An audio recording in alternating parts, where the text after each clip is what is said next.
રાખજીભાઈ છગનભાઈ ઓગણજા। અત્યારે રોડ બંધ કર્યો શું કામ?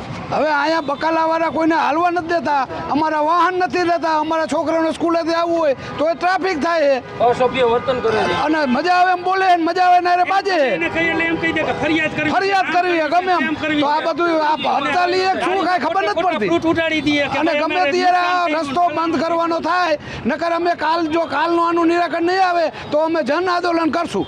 એમ કે છે મારું નામ પ્રકાશભાઈ અવસરભાઈ દેત્રોજા। આ સમસ્યા છે શું સમસ્યા? સમસ્યા એટલે કાયમી અહીંયા રેકડી હજારો વાર એને રિક્વેસ્ટ કરી કે ભાઈ તમે સાઈડમાં રાખો, વાહન હાલે એવી તમે સગવડ કરો, બધું આ તે તો એમ કહીને ડેઈલીનો પ્રશ્ન છે। અમારે તો આ સામે ઘર છે, ગાડી વારવી હોય તો વરે નહીં કાંઈ નહીં, જેમ આવે એમ કહી દે તમારે થાય કરી લ્યો, તમારે જ્યાં જાવું અહીંયા જાઓ, અમારે અહીંથી જવાનું જ નથી।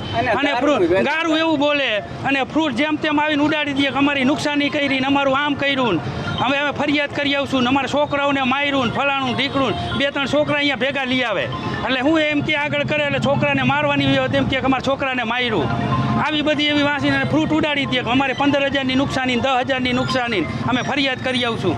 આવા બધા ધાક ધમકી આપે। નગરપાલિકાને હજી કેટલી વાર અરજીઓ કરી અને હજી અરજી લખેલી અને જાણે કરી અને કેટલી વાર સાહેબો આવે, ગાડીવાળા આવે પછી આ લોકો વહી જાય ને વળી પાછા રાખી દે, ખાલી એને કહી જાય ઓલા ત્રાજવા લઈ લઈને એમ કહે કે હાલો લઈ જાઓ, હું આગળ ગાડી મૂકી દઈએ પછી ત્રાજવા દઈ દઈએ ને વળી પાછા એમને રહી જાય। આ લોકોને કાંઈ સગવડ એ બધા મિલી ભગત હોય તો એ ખ્યાલ નથી આપણને, પણ ધંધો કરવા દે રોડ બ્લોક કરી જ નાખે કાયમી, અને વન વે રોડ એ છતાંય રાખે। આમાં કંઈ પ્રશાસન કાંઈ પણ કરતું જ નથી, પ્રશાસનની મીઠી નજર જ હશે તો જ આ ધંધો થાય। ધર્મિષ્ઠાબેન દેસાઈ।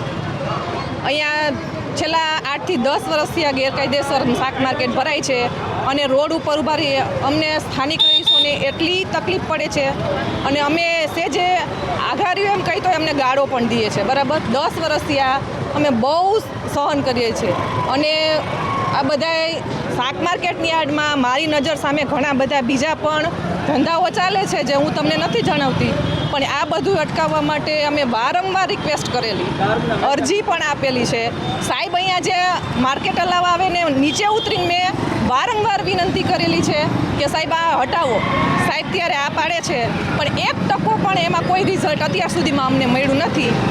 અમે અહીંયા અમારી ગાડીનેથી માંડીને બાઇકને આ સતત કંઈક ને કંઈક ઈજાઓ થતી હોય, અમે 10 વર્ષથી આ સહન કરીએ છીએ, તો મહેરબાની કરી અમે અરજીઓ પણ વારંવાર આપેલી છે, તો આ હટાવવા માટે અમે બધા વતી અપીલ કરીએ છીએ। હવે અમે થાકી ગયા છીએ।